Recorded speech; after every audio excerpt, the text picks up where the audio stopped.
नमस्कार मित्रों, मैं विजय आप सभी का स्वागत करता हूं। 21वीं सदी में बंधुआ मजदूरी अभी भी मौजूद है, इस पे विश्वास करना बहुत ही मुश्किल है, लेकिन समाज में किसी न किसी रूप में बंधुआ मजदूरी आज भी मौजूद है।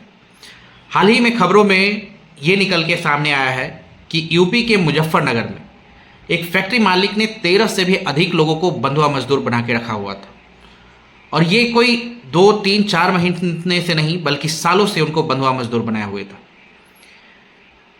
ये जो फैक्ट्री मालिक है, जिसका नाम अंकित बालियान बताया जा रहा है, वो करता ये था कि विभिन्न शहरों से जो चौक चौराहे पे मजदूर होते थे, दिहाड़ी मजदूर होते थे, उनको बहला फुसला के अपने फैक्ट्री में ले आते थे।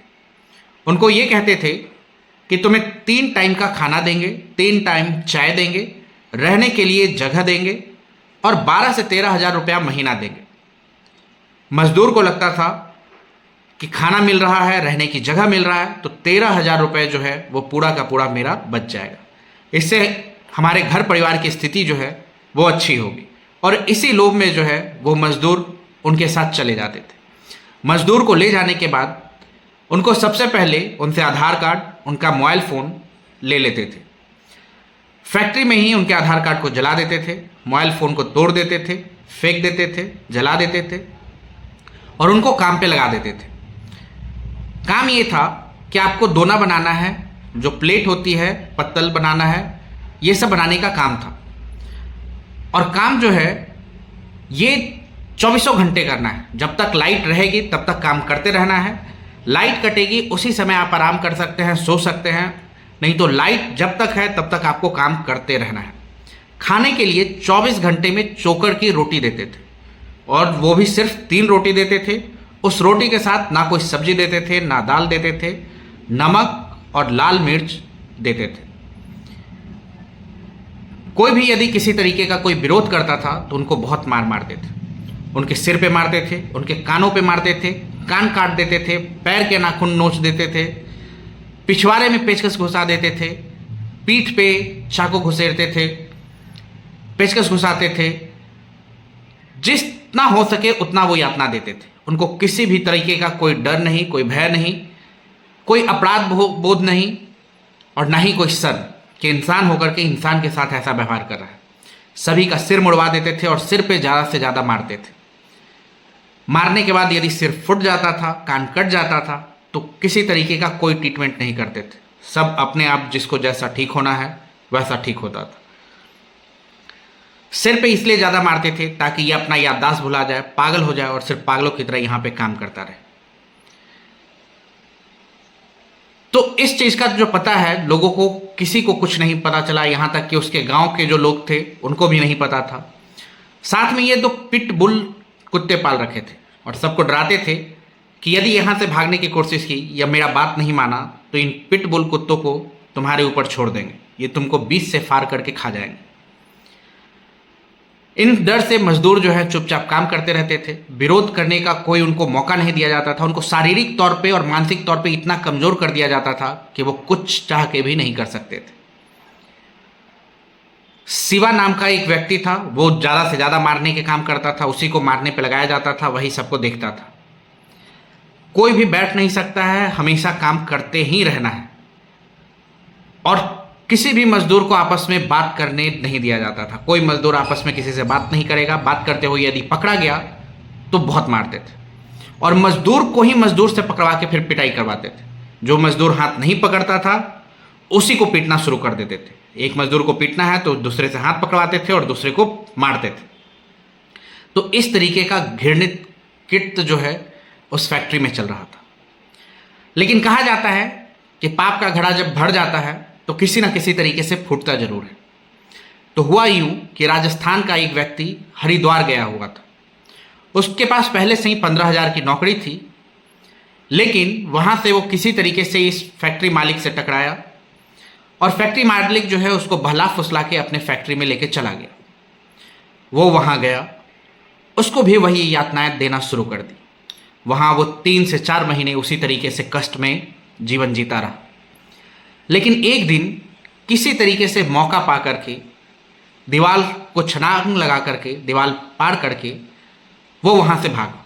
जब वो वहाँ से निकला तो वो रुका नहीं, वो खाली पैर ही खेतों से होते हुए, जंगलों से होते हुए भागता रहा।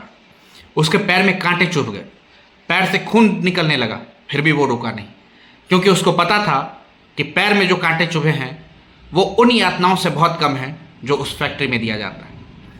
और वो भागता भागता जो है एक पुलिस की गाड़ी से टकराता है और उन पुलिस वालों से कहता है कि मुझे बचा लो, मुझे बचा लो, मुझे किडनैप किया गया है। पुलिस वाले जो है उस हालात को समझते हैं, उनको थाने ले जाते हैं। थाना ले जाते हैं, थाना में जाकर के वो अपने परिवार को, अपने भाई को फ़ोन लगाता है। भाई जो है उसका तत्काल यहाँ आता है। भाई को वो सारी बात बताता है कि किस तरीके से उसको फैक्ट्री में यातनाएं दिया जा रहा था, किस तरीके से उसको लोभ दे करके उस फैक्ट्री में ले जाया गया, और वहाँ उसकी तरह 13 से 14 मजदूर अभी भी उस फैक्ट्री में मौजूद हैं। 3-4 को उसने मार करके बोरी में फेंक भी दिया है और बाकियों को भी धमकी देता रहता है कि तुम लोगों को भी मार देंगे। ये बात जब पुलिस को समझ में आई तो पुलिस जो है उस कारखाने पे, उस जगह पे रेड डालती है। उस व्यक्ति से पूछा जाता है कि वो जगह कहाँ है, लेकिन वो व्यक्ति नहीं बता पाता है। बस वो इतना बताता है कि वहाँ दोना बनाया जाता है, प्लेट बनाया जाता है। पुलिस जो है गांव-गांव जा करके पता करती है कि कौन सी वो फैक्ट्री है जहाँ पे दोना बनाया जाता है। जब पता चलता है तो एक पुलिस वाले को मजदूर के रूप में वहाँ भेजा जाता है और उसके बाद उस फैक्ट्री पे रेड डाला जाता है, जहाँ से 13 से 14 मजदूर को रेस्क्यू किया जाता है। उसमें से 2-3 मजदूर जो हैं वो पागल हो चुके हैं, उनकी याददाश्त खत्म हो चुकी है, उनको इतना मारा गया है कि उनको कुछ होश हवास नहीं है। कोई 16 साल का लड़का है, कोई 20 साल का है, कोई 35 साल का है, कोई शादीशुदा है। इस तरीके से बहुत सारे व्यक्ति हैं। वो लोग 3-4 साल से अच्छे से खाना नहीं खाए। जिनका वेट 60 किलो था, वहाँ जाने के बाद सिर्फ 20 से 25 किलो वेट बचा है। मतलब वो मरने के कगार पे थे। कई लोग ऐसे थे जो कुछ दिनों में मर ही जाते। अब बात ये आती है कि जिनके जानने वाले बच्चे जो है गुम हो गए, तो उनके माता पिता क्या नहीं ढूंढ रहे थे? तो उनके माता पिता भी ढूंढ रहे थे, लेकिन इसमें भी पुलिस की ही लापरवाही है। पुलिस कहती है कि कमाने गया तो आप गुड़गांव जा कर के ढूंढो, यहाँ ढूंढो, वहाँ ढूंढो।